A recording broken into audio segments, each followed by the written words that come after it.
morning, everyone. Happy, what day is it? Thursday. It is SMESOS, our second to last episode. And remember what SMESOS is. It is the life raft that I inflate. Imagine a lovely glittery pump inflating the life raft for small businesses when small businesses are having a hard time. I have absolutely loved being back, and today we're going to be talking about a few mixture of things, actually. All things about making the sale. Okay, so making the sale. Then we're going to be talking about emails. Then we're going to be talking about, these are through small businesses. Then we're going to be talking about a new way of looking at how we can connect with our customers. This is SMESOS. It's lovely to see you all joining. As I said, we're going to be talking to the amazing Liz, founder of Gus and Beau, and Patroula, founder of Patroula Jewellery. And they're going to be sharing tips and tricks. Both of them run small businesses, but it is at a moment for you to get your notepad out, get your pen out, and start scribbling away. I know that some people watch these lives and then they watch them again with their notepad. So however you want to do it. I'm going to work on my Pinterest today. Oh, fantastic. It is great to see you all, and keep your comments coming in. Keep your questions coming in. Remember, you can ask our guests anything, and I'm going to try and squeeze out each piece of genius that they have. Today, as I said, it's the second to last. Tomorrow, we're going to have a tea party with small businesses. So please do come along. I'm going to ask this of all of you. Can I ask every single one of you to invite one person? I'm going to see you doing it right now, because ultimately this was set up. Remember why we did this. And I've got a feeling, tell me how you're feeling. Are you feeling a bit better? Are you feeling a bit more gung-ho? Has this helped? Please say it has. I mean, don't tell me if it hasn't helped, but I would love to know. I'm wearing my new jumper, by the way. Do you like it? It's from Hush. And I met the lovely founder, Mandy, who I remember when I got the first Hush pajamas when they started. And this must have been, I think she said it's 20 years old, or coming on 20 years or something like that. And I had the white pajamas with the little roses on it. And I met her the other night and I told her about it. She said literally that was one of the first pajamas that they did. And she can't believe that I could remember. And she's such a wonderful woman, by the way. So look, you're inviting, please, do busy cleaning my bathroom, missed the start. Well done for cleaning. We're going to be talking about all things sales. We're going to be talking about emails. We're going to be talking about little tips and tricks on how to convert a sale, because this is what we're doing. And I really want to know, has SMESOS been working for you? Have you got your mojo back? Why have you got your mojo back? Was it Pinterest? Was it the rewiring that we did? Was it realizing that we have to work on things outside of our Instagram? Get out of the Instagram box. As someone of this community said, thank you for inviting everyone. I can see all of you inviting people, and this is what it's all about. We need to spread the word, spread the SMESOS word, and help our communities grow stronger. So let's talk about, I'm just going to check that everyone is okay at holly&co, and comments and questions are coming through, I'm just making sure all of these things are coming through. Give me thumbs up, holly&co, if it is.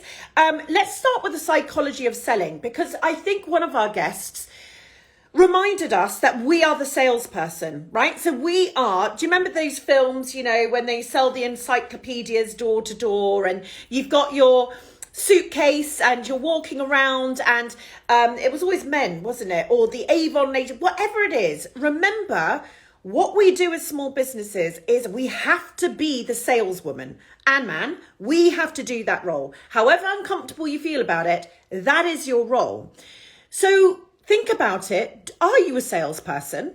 Like, do you wake up in the morning saying, I could sell ice to the Eskimos?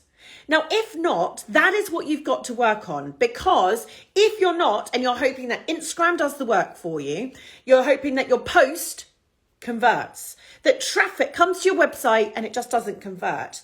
Well, the website's not working. So it's Instagram's fault. You know what it is? It's you have got to start selling.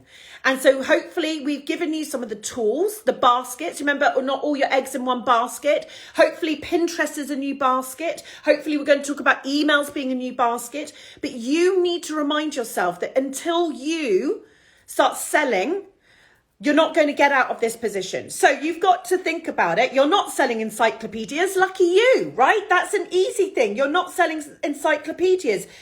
Just so you know, Holly and Co, I'm not getting anything through. Are you putting something through? So I'm just going to refresh my, this is very, very live, as we say. So we're going to talk now about the psychology of selling, right? So get your notepads and notebooks out, because that is what we're going to be talking about. We're going to be, here we are. I've got them now, Holly and Co.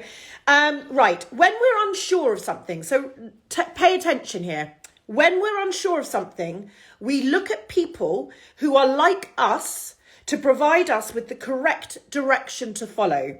The more people following that direction or action, yes, think about the crowd.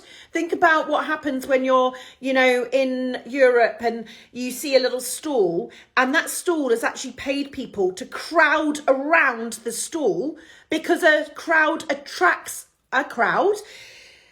The more the people follow that direction or action, the more likely we are to think it's the correct action, it's the correct direction. That's why we need to encourage people to share our products on social media. Share your personality, okay? So how can you, I can't give you completely the answers, how can you have your stall, your virtual stall, how can you attract that crowd, and how can that crowd start attracting another crowd? This is where social media is fantastic. Next up, we have a higher tendency of agreeing with people that we like, okay? So, yes, there is a space for us to be political. There is a space for us to be potentially divisive. There is a space for us to have this personality. We've talked about this, but you need to be likable. And that likability basically is you sharing yourself, maybe your vulnerability, however comfortable, where that point is that you're comfortable or not comfortable, just go up to that point. But if you like someone, you are going to buy from them. So how are you getting your likability out, right? So we talked about a crowd attracting a crowd. How are you getting your likability? Because you're a nice person, aren't you? You're a really nice person. Does everyone out there know you're a nice person, right? So make sure you build that into your melody. And we're more likely to say yes to others who are authoritative, right? Sorry, I'm going to stop saying right. Oh my goodness. Basically, people like having expertise, knowledge and experience, okay? So that is something that we're attracted to. We look to authority as well. So we want to know that you are a ceramicist, yes, but you've had decades of being a ceramicist. You were a ceramicist for an amazing ceramicist. That you have a unique technique. That's the only technique like this in Britain. Okay, so that is that whole idea. So I'm laughing at myself. I do this. It's a very, I'm on my own here with the dogs. In Wolf of Wall Street, I know I've watched this. This is just one of my favourite films. Sell me the pen. Do you remember when he goes, sell me the pen?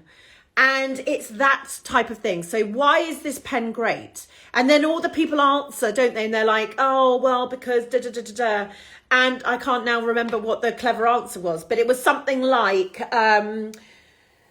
because I'm going to write your dreams and you can't write down your dreams or your vision without this implement. All your dreams will come true with this implement. And other people were talking about, oh, well, it writes in black and it's really nice and it's got a smooth exterior. So remember about selling, and it's the likability, it's the authority, and it's the crowd attracting the crowd.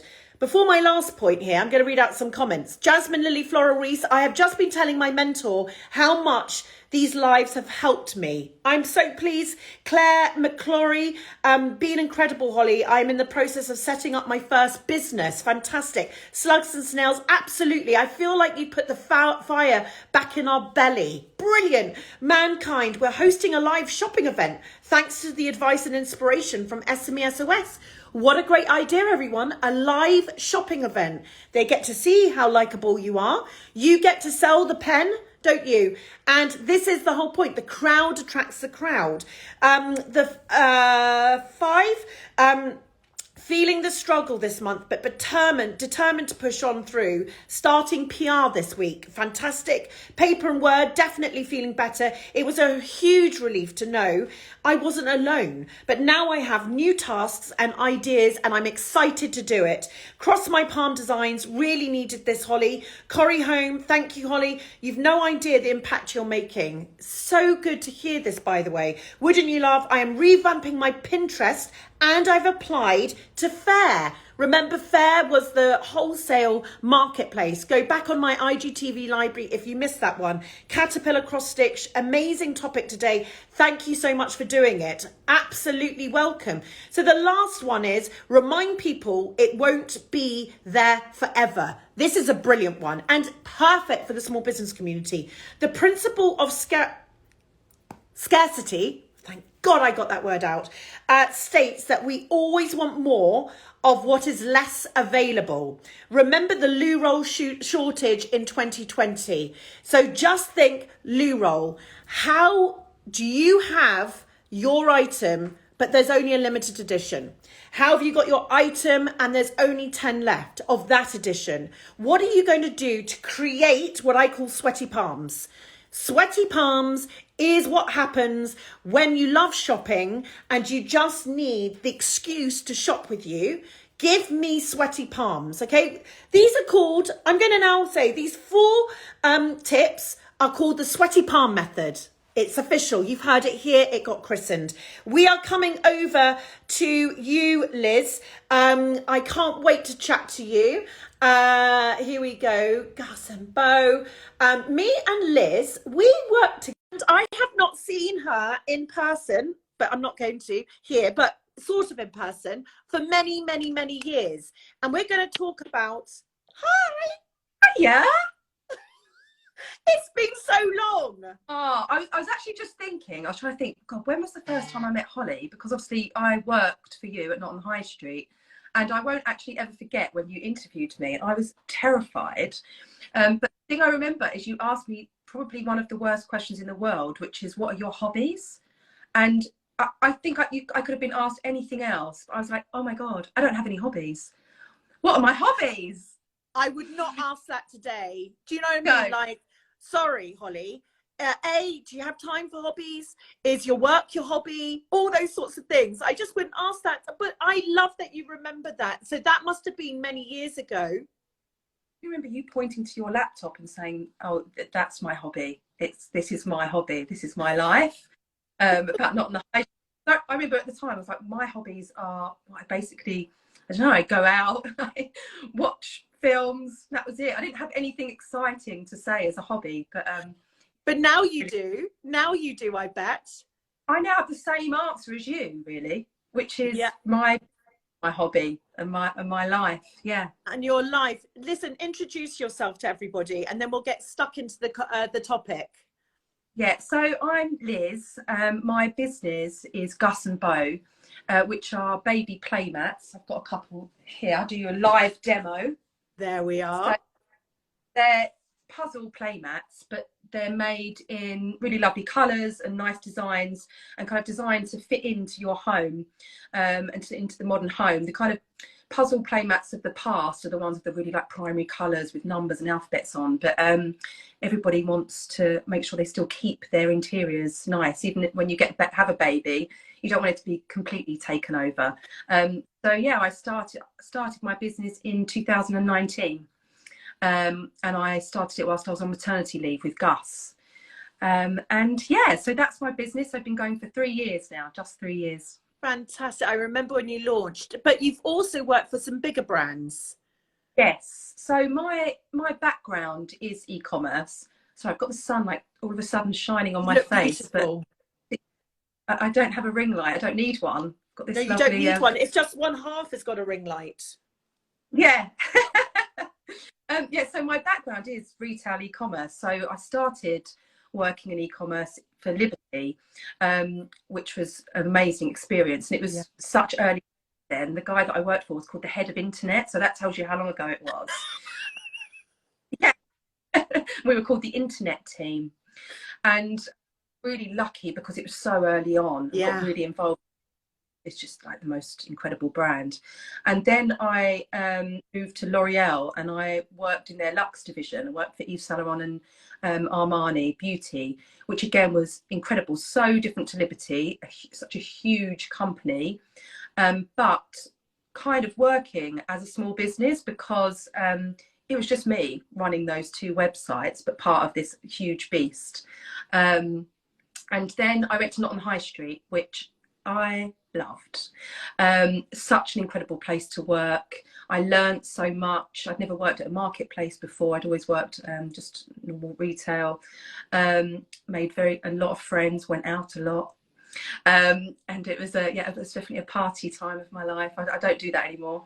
Yeah, it was amazing there. And then I went on to work at Anya Highmarch, which was my most recent role. So Anya is a lifestyle and accessories brand and incredibly creative. If you don't follow her already, and something I'm going to be talking to you about today, the emails, and that's something that Anya in particular does really, really well. And then that brings me to now where I started Gus and Beau, whilst I was on maternity leave. Did that thing that I think happens with a lot of people, is went to buy a playmat when I was on mat leave and couldn't find one that I liked at all, and just thought, oh, I'll make one. I'll make my own. I'll do my own business, which when I look back now, it's kind of crazy. I don't know what made me be able to launch it and go for it. Do it. Yeah, I did, and now here I am. Now, 3 years. listen, this is amazing experience. Now, so you've had these marketing roles and the internet. I just love that. It's an internet team. Tell me why emails are important, because we're obviously concentrating on creating new baskets. So we're not putting all our eggs in the Instagram basket. Why are emails so important? And what has been your experience? So let's talk about Anya, like why emails are important to that brand. So emails for all brands have so much importance in your whole kind of life cycle. Every touch point that you do, you have to include marketing. It is such a transactional side of your business. And the great thing about it is so much of it can be automated. And the other thing that I think we do a lot as small businesses is we create so much content, spend so much time on Instagram, but actually we don't relate that. We don't then transfer that over to email. A lot of the content's there already for you to do. So it's a really important channel for you. One of the main reasons it's so important is because the conversion rate is so high. It's so much higher than you will get from Instagram. So that's a bit of a sweeping general statement, but all of the places I've worked, in particular, email conversion rate is always high. And when you talk about email conversion rate, we're talking, everyone, about, so you send out, let's say you have 100 email addresses, you send out your email, and that are you talking conversion to opening or conversion to purchase? So, yeah, that's a really good point, because there are different data points that you need to look at. So the different analytics for an email is how many people open your email. So they get it on their email provider, on their phone or whatever, and they actually open it.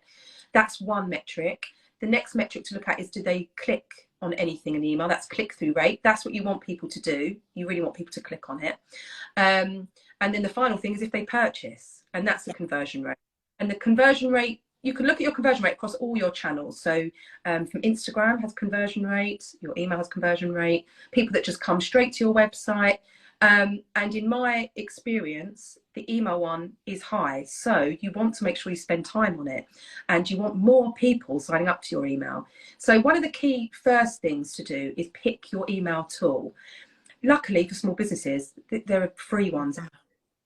So MailChimp is a great one. I've actually just moved from MailChimp to Klaviyo in my personal business. At Anya, we used a tool called Emetria, which is bigger, it's for bigger businesses. But these ones like MailChimp and Klaviyo, they do so much for you already. I would say about email is time consuming. It is time consuming. And in all the places that I've worked as well, there are so many people involved in it to get it right. But that's because a lot rides on it. You know, it does have high conversion rates. So it's so important to get it right. Yeah.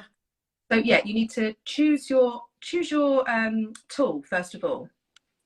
Also, things like MailChimp and Klaviyo, they have so many good user guides that are really, really helpful. But start off really simple. And my biggest advice would be kind of what you call your welcome program, first of all, and the automated emails before you start working on your kind of creative campaigns. So get your triggers, a lot of them called triggers as well. So your welcome email, if somebody signs up to your email on the website or through your social, make sure that you have a welcome email. Thank you for signing up. Now you can give people a reward at this point. You can say 10% off of your first order, or free delivery, or, you know, it doesn't have to all be discount led. It could be sign up to our email and you'll be the first to hear about any promotions we have. You have to give people a reason to join your email. The other advice would be to always think about the emails that you like to receive. Think about the ones you get, ones that you might read, like your one, Holly, which is like a newsletter, but also has transactional parts in it as well. Yeah. But I think people take the time to read it. But there'll be other emails you want, say if you're getting one from a retailer you really like, where you just want to see the dress that you want and you just want to see the new coat that you want. But get your story and your brand into that welcome email. Give people a reason to open it and want to keep coming back to that email. Then there are emails which are transactional ones. So things like abandoned basket. So if somebody comes onto your site, adds a product to their basket and then leaves, there's something there. They had an intention to buy. And yes. Why did they? Some people might find these emails a bit intrusive, but there's really good ways of doing them, and softly. You don't have to be like, why did you leave? Why didn't you buy my product? I like those ones where the tone of voice is so lovely, you know, so it's the and just, you know you're busy, but just in case you wanted a little reminder. Yeah. And I think, well, want to give them free delivery at that point to get them over the edge. If you can in your business model to be able to, then I would really recommend that. Things like Shopify include all the capabilities to do abandoned basket for you. It's really easy to set up and I'd highly recommend switching it on. And like I said, they do a lot of it for you, but you can make sure you can get all your branding in there. But then if you're doing it within MailChimp or Klaviyo, you can add your tone of voice, add your story, add your everything you would do on Instagram, do the same on your email. It doesn't have to be flat. Emails can come to life, definitely. And so I think once you've kind of set some of those ones up and they're automated, they're going on in the background, you will see revenue from them. You can have one that's abandoned browse, so people just come onto the site and leave. Once people purchase, that's another really great way to kind of get that loyalty going for the company. So thank you so much for purchasing the product. Did you know it does this? So for my playmats, for example, because they're tiles like this, it's really good for me to then send an email to people after they've bought saying, do you know you can expand your playmat if you want to? You can put as many tiles together as you want to. And this is what they're made of, and this is why they're safe, and this is what else we sell as well. So all of this thing afterwards, post-purchase emails, they're called. I would say get that sorted, and that is when I would move on to your other email campaigns. Have a calendar, write down all of your ideas, write down emails that you've seen that you love. It can be from your competitors. I sign up to so many emails, and I really like to make notes myself of why I liked it, why I opened it. Did it have a really good subject line that grabbed my attention? The other thing with emails, you have to really, sorry, I think I'm saying like a million things all at once. Brilliant. But, everyone's scribbling down, scribble. And then I've got loads of comments and questions. So I want to get to that too. Yeah. Well, I was going to say, the other thing with your emails is you do have to be able to adapt, because it might rain and you've got an email full of swimwear, I would advise don't send it that day.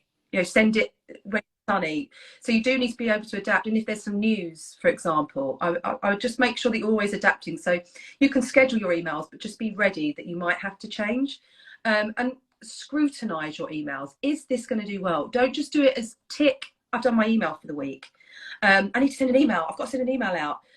Really scrutinize over it. Pretend to be your customer and look at it and think, would I open this? Is this subject line interesting to me right now? If it's Easter related, you know, their holidays coming up, try and tap into your customer's mindset. And yeah, would I open it? Don't just do a tick of saying I've done the email for the week. Really trying to work that through. And I think we did a session about who is your customer. And one of the most important things, everyone, is don't bother marketing if you haven't worked out who your customer is.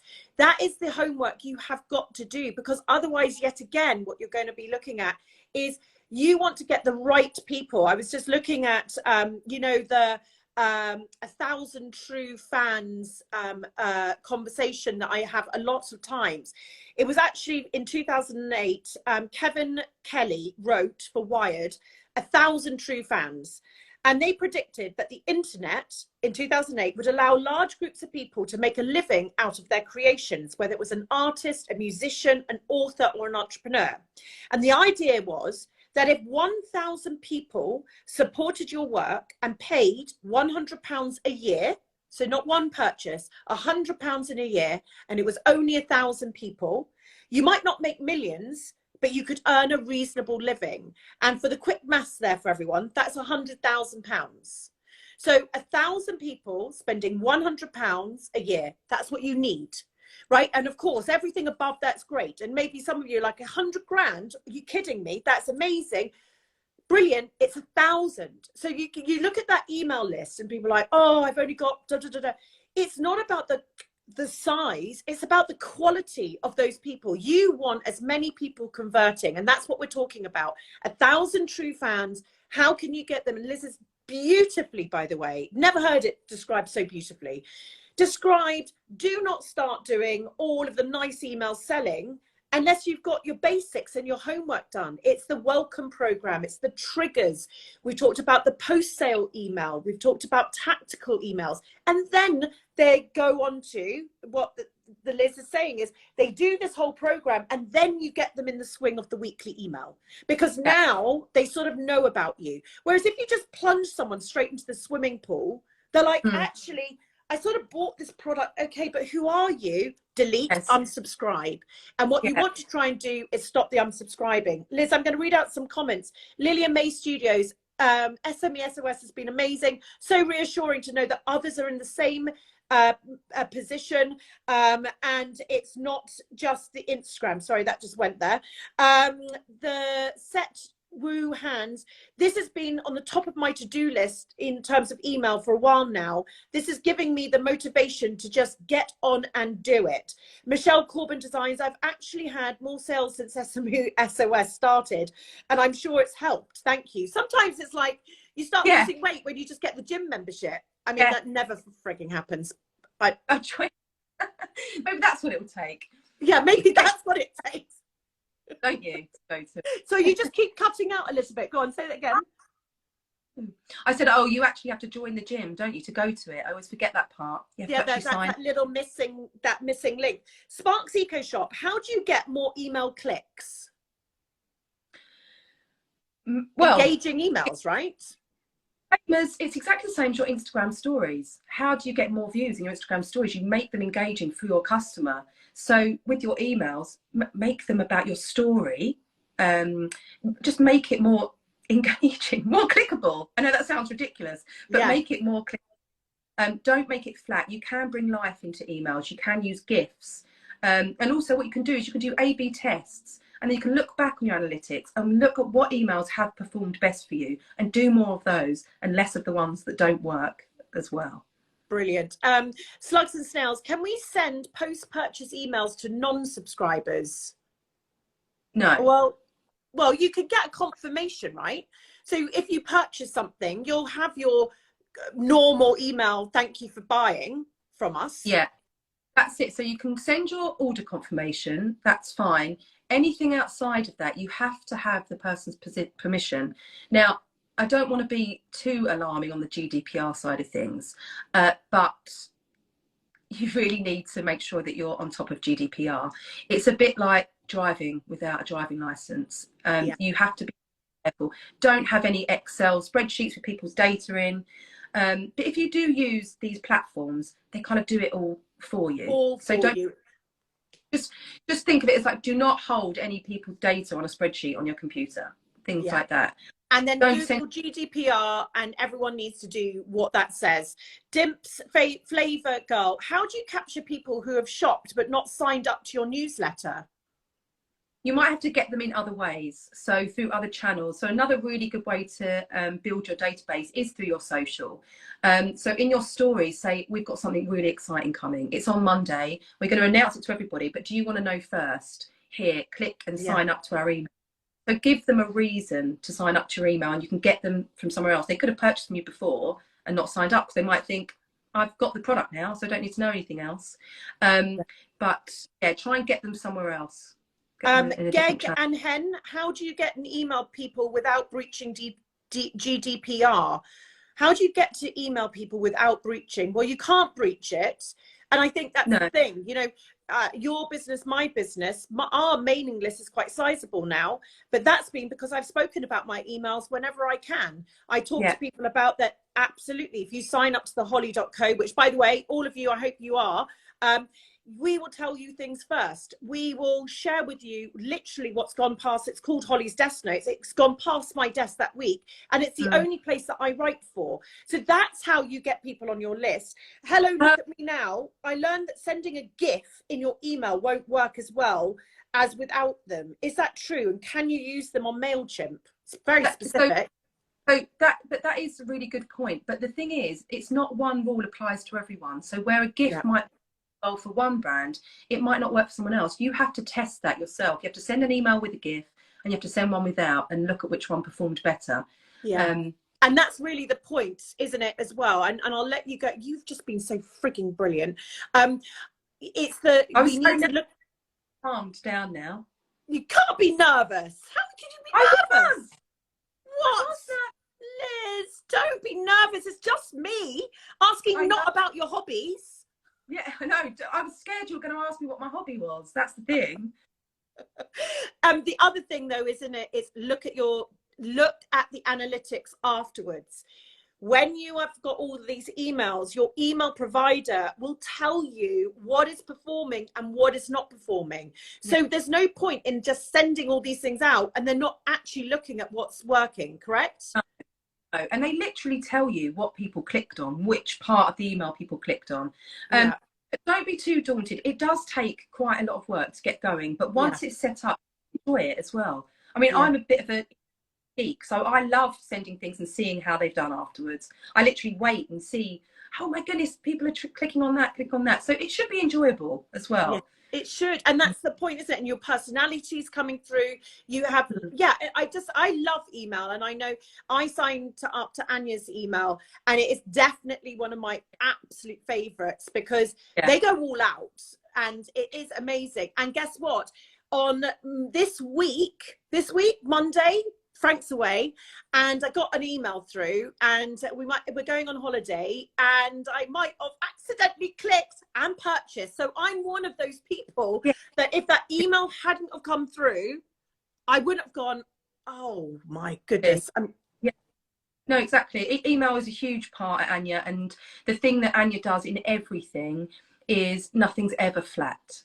It's always life, and you see everything about the Anya brand, and also she's so involved in it as well, and her creativity really comes through. And so I'd say do that as well. Get your story through, and just try to stay away from flat emails.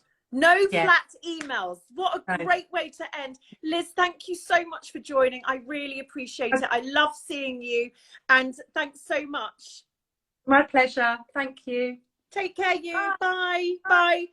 What an amazing, amazing women. My goodness. The Paper Collective, we have just started doing Instagram and Facebook Lives on a Sunday. I have never thought to add that an email to remind our customers and reach out to people that don't live on social. This is brilliant. Burley Interiors, I have done a couple of email campaigns, but I think maybe I need to add more content and personality to them. Remember what Liz said, no flat emails. Thank you for all of this great advice. Lillian May Studio, SMESOS has been amazing, reassuring to know others were in the same situation, especially rethinking Instagram. I'm rethinking Instagram. I love it for this. I love it for lots of things, but it is not going to be the biggest basket in my life. Sparkles Eco Shop, I've been working on my SEO, Pinterest, and took a leap and signed up to Fair this week. Thanks, Holly. This has sparked my creativity again. Eloise B. Jewellery, my email tip is to send it to myself or a friend before I send out to my email list. Great, that's fantastic. Creatorship, time and day of the week is also very important on email. Well, it's just like, I'm sure you all look at your analytics about your Instagram. When you post your Instagrams, it's exactly the same when it comes to emails. There will be the correct point to send out your email, but you have to start sending them out, testing different times, looking at the analytics. It's literally like a bar graph, and you can tell, Wednesday for me at 6 p.m. is fantastic. Monday at 7 a.m. is terrible. Mondays are a busy day, so people may not have time to look at it. Thursdays and Fridays, sometimes people are happy to be distracted, hence why ours go out on a Friday. Emma Jackalone Textiles, this is amazing. I've started working on a newsletter and emails recently, and it feels like stepping out into the unknown, but we're really ready. Seeing the effort is worthwhile. New Sapphire, I love your emails, Holly. I don't delete them ever. They're pure gold. Thank you so much. As I said, now we're talking about emails. Do subscribe. I really don't think you'll be disappointed. We put everything there. Patroula Jewellery, we're coming over to you. Just quickly, Happy Crackers, would you recommend sending an email once a week or a monthly email roundup, or even less? Happy Crackers, have you done your welcome program, what Liz was speaking about? If you missed it, rewatch this episode. The most important emails that will convert into sales are not necessarily your weekly or your monthly.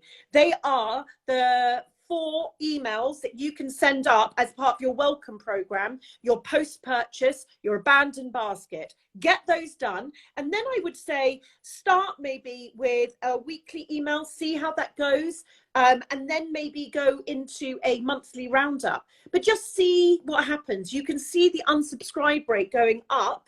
And then maybe you're like, it's too many. Or maybe you might say, I don't have enough to say. I'm going to do this every 2 weeks. That's fine. Find your own pace. We're going over to Patroula Jewellery, who is a relatively new business. But when I say that, she also has had a phenomenal long experience with another business not on the high street. And she can absolutely talk to us about this journey. Hello. Hi. How are you? I'm good. I can't hear you very well though. Oh, can you not? Sorry, I'm just going to sort of turn up. Yes, if you've got me on a book, sometimes the microphone at the bottom of the phone can be covered. Yeah, and then you can't hear it. At all. Perfect. Brilliant. Nice to see you. Why don't you introduce yourself to everybody? Well, I'm Patroula, and I run a business called Patroula Jewellery, which is pretty new. It's only 6 months old, but I have 30 years, when I started thinking about it today, I realized it was actually 30 years working with jewellery. So a pretty long time. It's like a lifetime, really. It is a lifetime. I started with a market stall at Camden and Merton Abbey Mills in Wimbledon, selling jewellery that I'd sourced from around the world, jewellery that I loved, before taking a job in actually a small business in Kingston with a husband and wife team. And I ran the whole jewellery shop there. So I was really lucky. I got to go buying, choosing all the jewellery. And I worked there for about 10 years. So it kind of almost felt like my business. It was almost like the next best thing. They gave me lots of opportunities to do all sorts of amazing things. And then I had my daughter, and my son, and decided that I would start my own business with a friend, Kirsty. And we started Lilybell, which was, I think, just around the time Not on the High Street, wasn't it? So it would have been, I think we were maybe you were one of the our first partners. Yeah, very first, I think. Like it was early. Early. It was actually a partner before Not on High Street even started. Lilybell put their first bracelet. It was one of the first, or maybe only, pieces of jewelry on the site. Yeah, because we were doing the Chiswick fairs as well. So yes. We had our jewelry at the Chiswick fairs with our big bumps at the time because we were pregnant.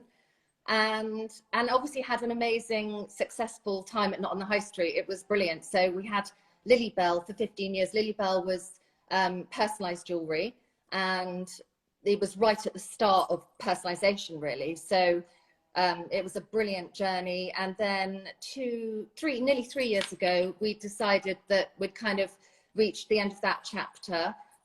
So we said a very fond farewell to Lilybell. And here I am doing it all again. So it's a bit of a new chapter for me now. And I love this. This is amazing. And I am a big fan of her jewellery.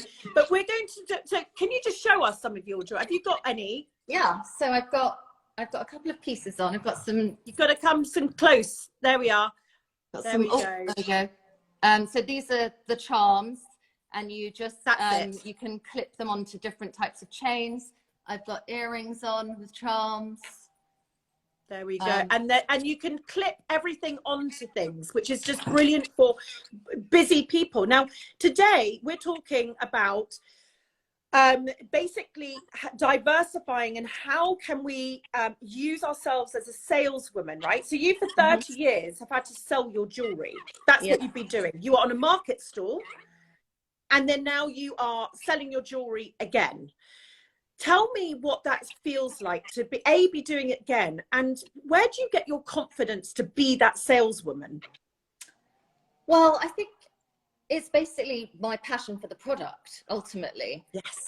So when I think back to those early days on the market stall, you know, what I was in love with what I was selling, and if people would try it on, I'd be like, oh my God, it looks amazing, because I really thought it did.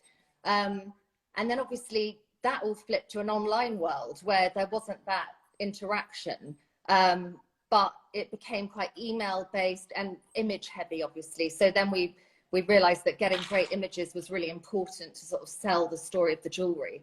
But I think ultimately it comes from my passion for jewelry, and, you know, wanting people to tap into the emotional connection with jewelry that I have, and I think a lot of women have. Yeah. And it's an important, and this is one of the things, and when everyone should be looking at their business and saying, so I have this product, what is it that I love about it? And it will surprise you that you've probably not told everyone else what it is that you adore about it. Now you have a sales technique, don't you, that you're going to share with us today, and it seems simple, but it's frigging effective. Yeah, I mean, it's something that kind of evolved, actually. So I think having had my previous business, which was much more email based in terms of a traditional customer service, when I launched Patroula Jewellery, I knew that I would have to build up my Instagram just to sort of market myself. And then I started getting a few DMs saying, I really like the heart and the moon. You know, do you have a photo of them together? And then I realized that because I'm a small business, I don't necessarily have the budget to photograph every possible combination of charms or chains. So I would say, well, why don't I just do a little video, and I can, you know, I can place whichever charms you want together, or we can try different colorways. Or so I would take a little video, maybe I'd put it on myself. I would show them what it looks like so they can get a real, it's kind of like the next best thing to seeing it in the flesh.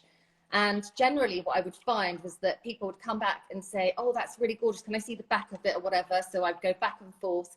It became very friendly almost, you know, like you were chatting on DMs or WhatsApp as friends.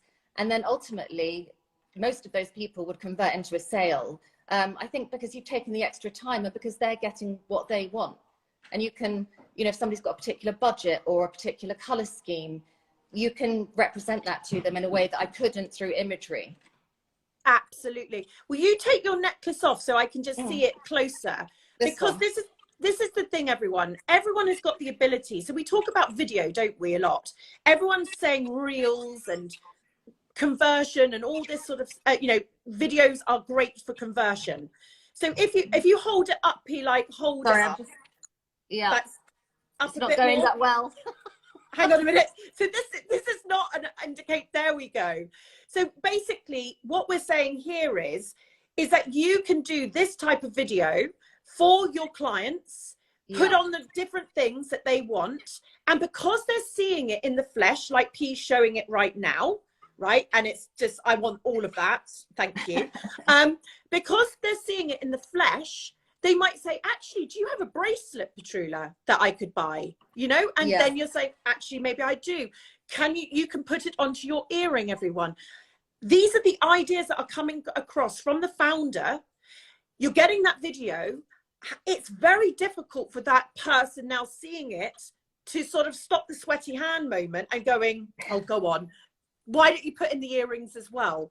And this is another use of video. We talk about video publicly, but video can be used privately. It can be used to convert. And I don't know, I'd love to know how many people here do what Patroula's saying. Because if not, I think it's a most brilliant way and also you're creating a connection with that customer, right? So Totally. are there people, Patroula, that you've done and they've come back to you because of that? Yeah, and also things like, if somebody's bought something and generally it's for a birthday for themselves, it's a lot of self-purchase, I have to say. And I say, oh, I'm so happy, I hope you love it. And then when they get it, they have generally shared photos back with me and messages back with me on WhatsApp saying, oh, I love it, it's so gorgeous. And I gave one to my mum as well, and she absolutely loved it. And then one lady took one out to her mum in South Africa, sent me a whole bunch of photos. And I said to her, would you mind if I use those on social? And she said, no, not at all. So we actually have this really positive circle. So what a great thing, because you're then getting customer endorsement, which is great for your stories.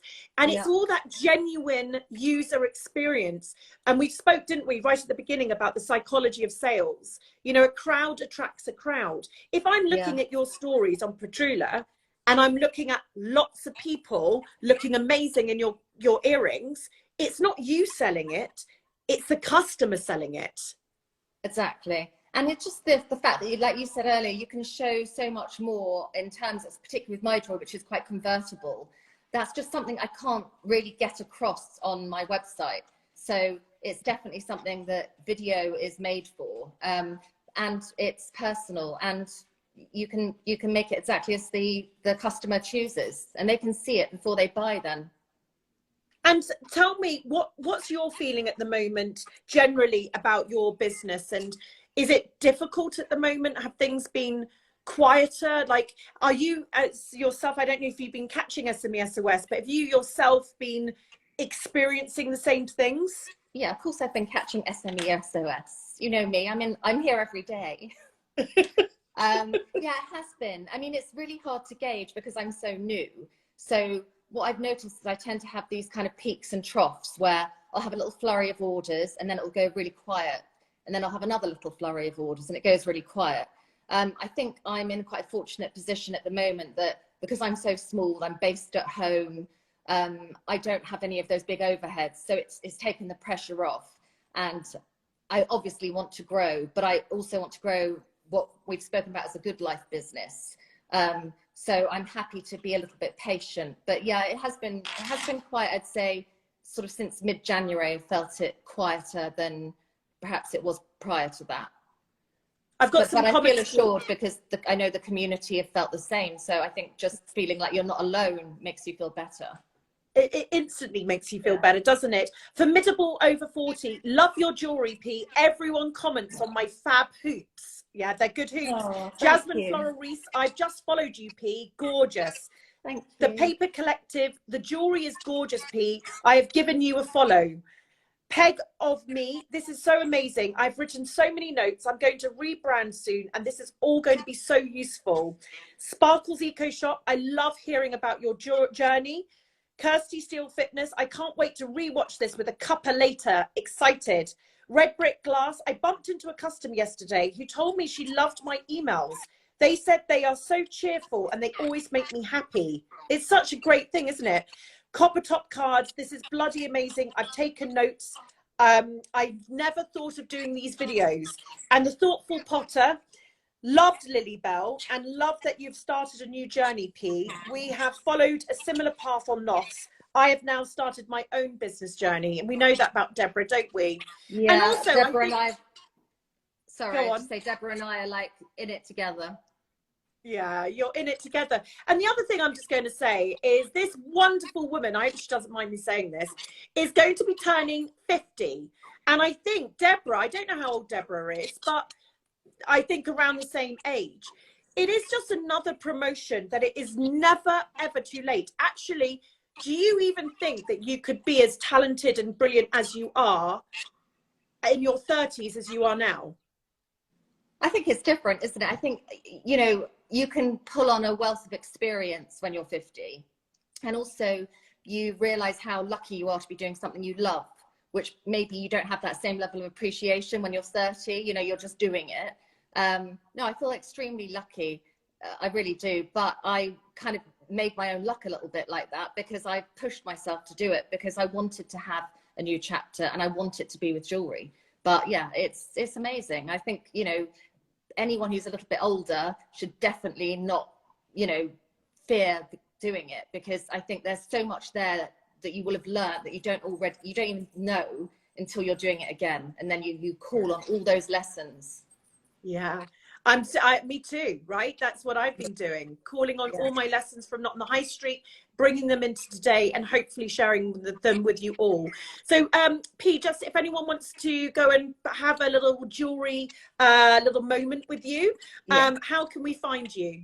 So I'm at Patroula Jewellery on Instagram, and my website is patroula.com. This is one advantage of having an unusual name. So it's not been easy when I've been a kid, but now I get the domain. So I'm patroula.com, and I'm also on Etsy. So you should be able to find me, and I'd love to see anyone. Yeah, brilliant. And you won't regret it. But this is from a jeweler-holic here, but you definitely won't regret it. Thank you so much, Patroula. Lots of love to you. Thanks for your support. Bye. Lots of love. Bye. So many wonderful comments here coming through for today. I will just leave you with this. I want you to remind yourself, okay? This is because tomorrow's our last one. There's a few things here. On today's session, you are the best salesperson ever that you can employ. You will never, ever, ever, even if you're so tired and you want to give everybody every job that you have, there is never going to be a better human being than you to sell your product, okay? So you need to accept that. Well, however you're built as a personality, introverted, extroverted, you have to be the best salesperson. Remember the sweaty palm theory, what did I call it? The sweaty palm theory, let's call it. I've just invented this today. It's incredibly wise words, okay? Remember, we want to we want to attract the crowd. We want to be likable. We need to show our personality. We want to share our expertise, because we are the only people that can give you this product, this service, because I'm an expert. And the last one is the actual why it's called the sweaty palm theory, is that you want sweaty palms. So sweaty palms are created by limited edition, only 5 left. You know, on Etsy, when it's like 3 left, or on eBay, 400 people are watching this item. Why are you going to purchase it? Because this is the theory, this is the psychology of sales. So don't ever forget the sweaty palm theory, which was created today. The next thing is, how useful was that Liz took us from the beginning of our email journey to almost the end. Look up where you're going to be sending your emails. And remember, do not start your emails with your weekly email. Do the homework. Get all your emails, all your transactional emails, all your welcome journey emails, all your abandoned basket emails. Get all of that set up, okay? Call your weekly email a reward. You know, when we say to our children, do your worst homework first, or eat your vegetables first and then save the best bits for last. I'm asking you to do that when it comes to email. And then the last thing here, not last thing, remember 1,000 true fans. If you have 1,000 true fans spending £100, so it doesn't seem too scary, does it? 1,000 people, £100 each in a year. That's £100,000. That is your target. 1,000 people, £100 in a year. So if your item is £20, £30, you're looking for them to come back at least 4 times. That is where your email comes in. This is where your Instagram comes in. This is where, what else have we spoken about? This is where Patroula's video has come in, right? This is where Reels is coming in. This is where diversifying what you're doing across your platforms. Is your website up to scratch? Remember, people do not search on Instagram, they search on Google. Have you looked at your SEO? Have you looked at your data and your analytics? All of these things are available to you. And then there's good old fashioned selling. Someone says, you know, I want the heart and the moon, or I'm going somewhere and I need to buy, I need a dress that's this, or Send them a video of you showing the dress. Send them a video of putting that pieces of jewelry together. Start creating the emotional connection, and then it will convert. I bet you there's some statistic that Patroula's method that we've spoken about today is probably 100% more likely to sell that item than an Instagram post. Okay, so is that not going back to concentrating on 1,000 fans, not trying to get 10,000 people? And we talk about this, don't we, a lot? Forget the 10,000 people walking by. That's almost ego driving it. Forget the amount of followers you've got. Forget the amount of subscribers you've got. Do not let your ego take over wanting the numbers, because the numbers could be full of people just passing your shop by. They're not going to come in. They're just walking by. You would much rather lower numbers, and you've got to talk to your ego about that, right? Lower numbers, but they all convert. Now, who's the smartest then? Who is the smartest person? The smartest person is getting 1,000 true fans buying £100 a year and making £100,000 before they even start. So those are the tips today. The sweaty palm theory was created here. I'm just going to see my email. I'm just going to read out some more comments, which I think there are ones. But my everything, all my technology, we're not in Mercury retrograde, are we? Because it's been a bit nightmarish. Formidable over 40. Life begins at 50. Florals at number 0. Thank you for talking about age. I so appreciate hearing this and everything today. Lily Waters, Coles, special pieces of jewelry are my most prized possessions. So true that jewelry is emotional and about moments. Michelle Corbin Designs, such a great idea to use video. It's so much more personalized. Lil Cubs, I find showing video of me packing up customers' orders works too, giving people on ideas of what to buy. How fantastic. Emma Creates, I started my business at 50 after being a social worker for 30 years and absolutely love it. Brilliant. Wood, paper, scissors. It is never too late. I adore Patroula's jewelry. So beautiful and unique. Delicious jewelry. I am 56 and I started my own jewelry business last year. I love running my business on my own. I'm so happy for you. 56. Brilliant. You know, 60 is the new 40. You know, actually, we're going into these decades. Oh, I'm going to talk about this another time. I'm excited to age. Sparks Eco Shop. Thanks, Holly. I don't want these lives to end. Daisies in Bloom. I need to hear this. Thank you. I'll check out the other videos too. Lots of people saying thank you and that they don't want the lives to end. Listen, guys, if I could just be here all the time, I would. Can I ask you a favor? Will you sign up to my email? because actually that is where I am. You know, I write that every weekend. I will have my emails that I write. I'll have the work that I do. Just like today, I released a light bulb moment, which is on Conversations of Inspiration with Asma Khan, talking about how, you know, your success is not your dress size. Your success is not your bank balance, but it's whose life you've changed. And again, I put pen to paper to tell you deeply what I thought about aging myself, about knowing Holly&Co is it. I've got to make this the biggest success ever. And I also talk about the theory of the ladder and how us women are climbing that ladder and we climb to where. And so I really, really hope you enjoy it. Will you tell me what you think, by the way? These are quite new. I'd love you to feed back to me and just let me know that what we're doing is helping. So please sign up to the email today. Please listen to the light bulb moment and tell me what you think. Remember, I am always here for you. If I'm not just here, I am in lots of other places. So please, please do go and try and get some inspiration and hopefully some wisdom that will help you on your journey. I will see you tomorrow at 10 a.m. Don't miss it. It's our last SME SOS, and I can't wait to see you there.